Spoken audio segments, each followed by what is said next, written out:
Assalamu alaikum wa rahmatullahi ta'ala wa barakatu. Masoya kallon shirye-shiryenmu da bibiyar bidiyoyinmu. Wannan bidiyon namu na yau na zo muku da takaitaccen wani abu da yake faruwa a shahararren shirinmu mai suna Allura a cikin ruwa. Kamar yadda kuka sani dai, Allura a cikin ruwa wani shiri ne wanda yake kunshe da abubuwa daban-daban. Yana kunshe da abubuwan soyayya, abubuwan faɗakarwa, abubuwan tunatarwa da dai darussuka. Akwai darussuka a cikin shirin da yawan gaske. To abin da yake faruwa shine, kamar yadda kuka sani dai, wanda suke kallon shahararren shirin mai suna Gidan Sarauta, an tafi hutun Gidan Sarauta, wadda halin yanzu ma ana cikin aikin ɗaukar shirin mai suna Gidan Sarauta ne, kuma an dawo shahararren shirin mai suna Alaƙa. To na yi wannan bidiyon ne na yanzu saboda mutanenmu wanda ba sa kallon shahararren shirin Kannywood sababbi wanda ake sake yanzu.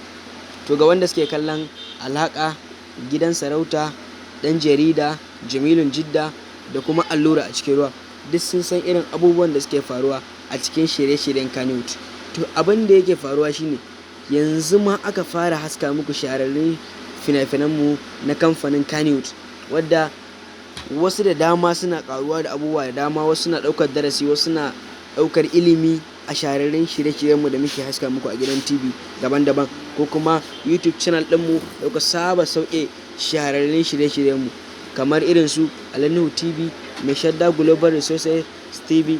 Ga su nan dai channels ɗin da yawa ne, amma dai waɗannan su ne main waɗanda ake fiya ɗaura shahararrun shirye-shiryen Kannywood a kai. Kuma duk wani fim da ya kasance season ne, za a ga an fi samun sa a cikin wannan channel ɗin. Sai kuma irin su Arewa 24, Tauraruwa TV, wannan duk ana da ɗaura su ma. Amma waɗannan su ne main channels ɗin da na san ana ɗaura shahararrun shirye-shiryenmu. To ga wanda ba sa kallon shahararren shirin mai suna Allura a cikin ruwa, ana yi babu su, saboda fim ne wanda ya samu abubuwa daban-daban. Wanda ba sa kallon Alaƙa, su ma ana yi babu su. Kai wanda ma ba sa kallon shahararren shirye-shiryen Kannywood na wannan shekarar da ma shekarun da aka yi a baya, to gaskiya ba sa kallo. Wanda ba su fara kallo ba su ɗauki niyyar yin kallo, domin shahararren shirye-shiryenmu na yanzu sun sha bamban da na da.